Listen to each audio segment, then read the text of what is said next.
tennis ball necklace experience. Are you ready? So we've already had the session in front of the mirror where we saw what happened. We went up and down, what happened to the ball, how that felt, so we can get the idea of what we're trying to look for, what we're trying to feel and try to adapt to.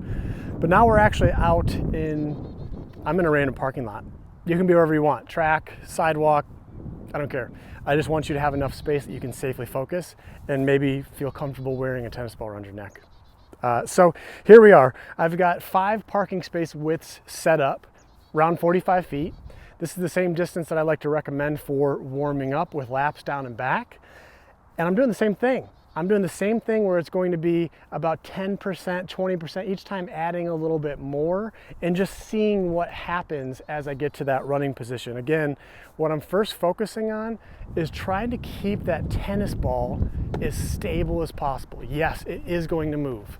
It's going to move. It's not going to move. That's not what the whole point is. The point is what you felt when it was hitting you in the stomach significantly enough. And what you'll notice is a little more advanced, but when I go downhill, I have to lean back and I have to land in such a way that is going to slow me down for the most part. And so it's going to be a little bit different with what the ball does. But again, I'm just looking straight ahead and I'm just feeling, don't look down. And I'm increasing my intensity each time. Now I'm at about 30%. It's that kind of awkward, uncomfortable speed walking where it's like, I think I'd rather just run. For me, it's around 40% of my exertion that I feel that. But again, I'm just working on staying horizontal, minimal movement of the ball, really just thinking, don't let it smack my belly. Now I'm gonna bring it into that run. And again, at first it feels weird, it does. But the point is, you don't have to run with it absolutely still, but the more that you can work on minimizing the movement, hitting you less or not as hard, that's going to translate into less up and down. Less up and down means you're going to be more efficient. You're not jumping.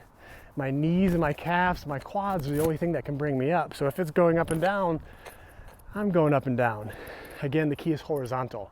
There's going to be some play to it, but ideally, regardless of the speed, we're just trying to minimize. The key is minimize, not abate, minimize motion. So I'd recommend doing this, having about 5 parking squares of distance, 45 feet, going down and back, going down and back.